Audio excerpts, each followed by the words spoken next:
Eh bien, on va peut-être voir ça avec vous, Patrick Weber. Vous allez nous parler... Vous allez parler de moi? Tout de suite. Vous voyez comme il est, c'est incroyable. Non, vous allez parler justement de quelqu'un d'autre que de vous. Bien sûr, bien sûr. Pour une fois. Je vais même parler d'une ville, d'une ville extraordinaire qui s'appelle Bruxelles. Je ne sais pas si vous connaissez. Il n'y a pas beaucoup de villes, en fait, où vous avez par exemple un quartier qui s'appelle le Sablon, où on vous vend des pralines à 10 €, où dès les premiers rayons de soleil, on se balade en cabrio et on trouve des antiquaires hors de prix. Et à quelques mètres de là, vous descendez un petit peu rue Haute-Rue-Blas, et là, il y a des gens qui roulent en Fiat Panda et qui achètent des chachas à 50 centimes. Et en fait, on trouve des galeries vraiment intéressantes. Parce que d'abord, c'est d'une galerie dont je voudrais vous parler, la galerie La Girafe, que moi je viens de découvrir. Pourtant, ça fait 20 ans qu'elle existe. Et elle s'appelle La Girafe tout simplement parce qu'elle est très très étroite et qu'il faut monter de la cave au grenier, je dirais, à 3 niveaux pour découvrir les œuvres des artistes qui sont présents.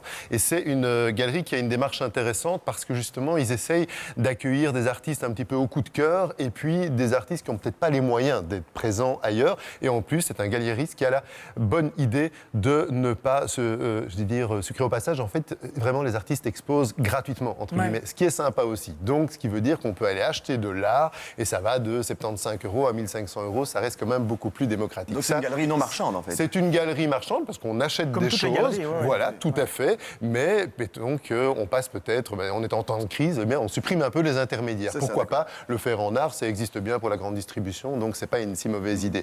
Et là, en l'occurrence, donc cette galerie qui existe depuis une vingtaine d'années, maintenant accueille une jeune artiste, donc sur base d'un coup de cœur, qui s'appelle Françoise Steurs, qui est une artiste bruxelloise, qui est aussi prof, donc voilà, ça vous fait un point commun, et qui est vraiment intéressante à suivre. Et en parler ne sert à rien. D'abord, on la regarde et on découvre son boulot. Voilà, il fait mon travail aussi. Voici le reportage d'Aline Wavreil.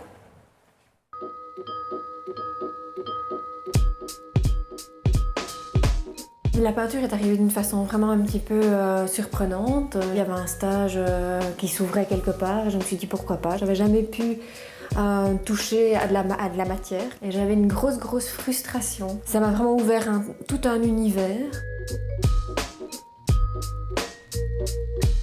La plupart des toiles qui sont ici sont des toiles sur un papier qui sont marouflées ensuite. C'est un papier qui est plein de fractures, plein d'imperfections, avec un grain très épais. Pendant toute la durée de la peinture, il y a un grand dialogue entre le papier et moi. J'utilise différentes techniques. Donc la base, c'est l'acrylique. Mais alors, je reviens avec des matières plus épaisses, il y a des collages. J'intègre parfois de la terre, du sable. Et puis à un moment donné, je cherche une photo. Donc je ne pars jamais de la photo. La photo est traitée très différemment d'un tableau à l'autre. Il y a par exemple celle-ci, j'ai retravaillé des parties de la photo. Parfois, la photo est vraiment collée à l'état pur. Et alors, parfois, elle disparaît complètement. Là, j'ai vraiment choisi cette photo parce que c'était Benazir Bhutto et que je voulais en faire quelque chose. J'ai réalisé ce tableau et 2 jours après, elle est morte. C'était presque quelque chose de prémonitoire. Dans la plupart des photos, les personnages sont solitaires. C'est un choix qui n'était pas conscient, mais qui commence à le devenir franchement, puisqu'on se rend compte qu'ils sont là, ils sont un peu flottants, un peu perdus.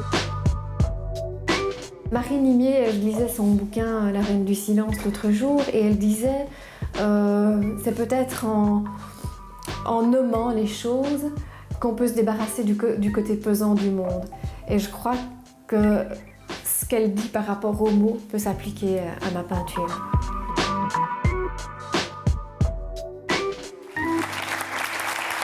L'exposition est à voir dans cette galerie, La Girafe, donc jusqu'au 5 avril.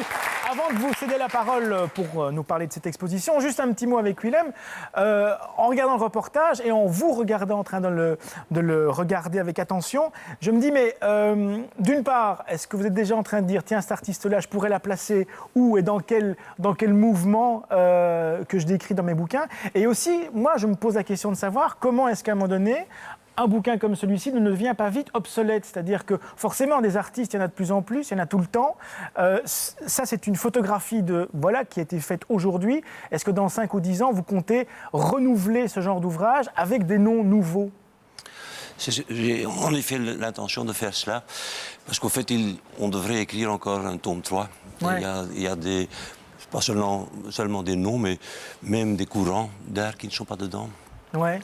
Et en effet, il faudrait élargir le nombre d'artistes. On a l'impression, en effet, aujourd'hui, on a déjà un petit peu abordé la question qu'il y a autant de courants que d'artistes aujourd'hui. Ça rend les choses un peu compliquées quand on est historien d'art. Oui, surtout ce qui se passe aujourd'hui, c'est très difficile parce qu'en fait, depuis qu'on appelle le grand mot postmodernisme, c'est très difficile pour, là-dedans, faire des différences, en fait, un peu, et de les nommer surtout. On voit les différences, mais trouver des classes, en fait, des groupements, des familles, voilà. Ça, c'est pas facile. Mais je veux encore, il faut dire, en tout cas pour être clair, j'ai seulement mis les noms comme exemple. Donc, ce sont des noms exemplaires, ça veut dire celui qui n'est pas dedans, c'est le hasard. C'est pas parce qu'il n'est pas bon, c'est ça. Voilà, exactement. C'est subjectif comme sélection, évidemment. Oui, c'est ça. Patrick. Donc, c'est pas encyclopédique. Patrick, alors Françoise Steurs.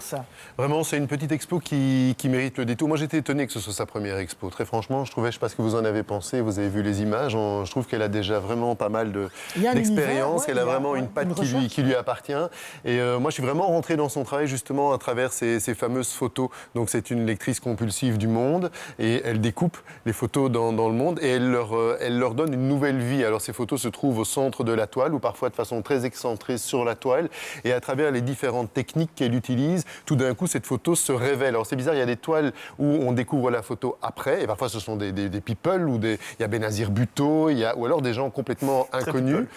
Non, je veux dire des célébrités au sens large, mais aussi des people en fait. C'est très bizarre. Ce sont ce qui fait un petit peu le grand marché de l'actualité au jour le jour. Et puis parfois il y a une photo qui tout d'un coup se révèle et elle a beau être toute petite dans une toile beaucoup plus grande, elle acquiert une présence extraordinaire. Donc quand vous irez... comme des acteurs finalement qu'elle met en scène dans une toile. Ouais. Tout à fait. C'est un reflet de notre monde et je trouve que c'est sa vision, elle est intéressante. Donc quand vous irez au marché aux puces ce week-end, Xavier, eh bien vous passerez par la rue Notre-Seigneur et vous irez saluer la girafe. J'y suis allé. Et tout ça pour dire que les artistes sont exposants mais font la permanence aussi. Donc ça permet à l'artiste de croiser le public et d'avoir un ressenti. Elle est souvent là. Absolument. Hier, elle apportait même des biscuits, donc c'est formidable. C'est magnifique. Allez prendre le thé ou le café avec Françoise Steurs. Elle est donc là jusqu'au 5 avril. Également, on va se quitter avec celle qui est notre artiste de la semaine. Depuis hier et jusqu'à vendredi, c'est Axel Red. Voici son dernier album, Sisters and Empathy. Elle nous interprète tout de suite Song Called Ship. Voici Axel Red.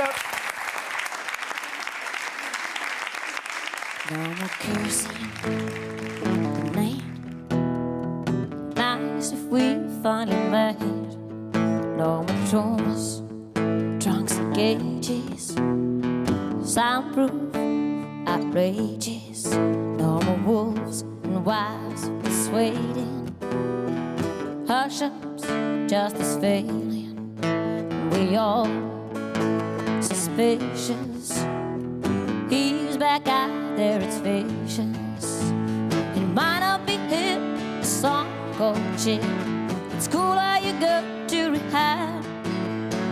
If we had a grip, a man like she, a wonderful world it would be. A wonderful world it would be. No more Vigos in Mumbai.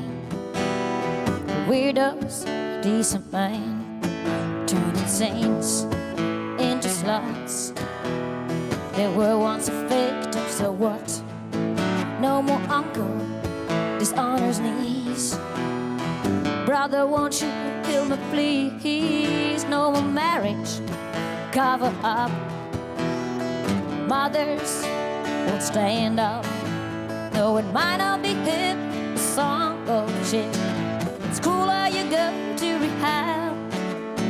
If we had a grip, a man like she, a wonderful world it would be. A wonderful world it would be.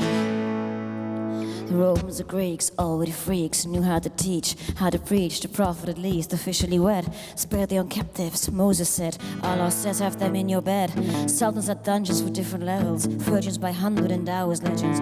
As conclude Chinese the true, impotent goofers on Viagra and prisons, Darwin and pigeons of all kinds of religions. I know what shit won't do, I got another song too. Don't look for your name, there's no Hall of Fame. What am I trying to obtain? Our society's not sane. Luring a daughter's girl of Cobain. We all need a chip in our brain. Have to be the same. Can't we rig the chain? Preaching icons on our fashion magazines and skimpy outfits. The Orwellian dream. Tasmanian devil is our level. We can't accept the truth. There's no eternal youth. We can't afford liberty. Oh, 'cause we have no empathy. No. It might not be hip, song or shit. It's cooler you go to rehab. If we had a grip on man like Jim, a wonderful world it would be. A wonderful world it would be. Oh, a wonderful world it would be. Oh, this used to be a pop song, you see. A wonderful world, not a wild. Oh, no longer pollute our childhood. Little and red, freely in the wood. Youth will hitchhike again, solution for traffic jam. True puppy love, not with a 28-year-old glove. A wonderful world there would be. Allez sur le site d'Axel Red, axel-red.com pour les dates de concert. Elle vous fixe rendez-vous bientôt à Louvain-la-Neuve, à Colfontaine, Virviers-la-Louvière et puis bien d'autres. Demain, nous parlerons de danse à l'occasion d'un spectacle, mais aussi d'un livre autour de Michel Noiret. Et puis nous parlerons de rock avec Roman. Et puis Gilles Dalle sera également des nôtres. Bonne soirée et à demain. Merci.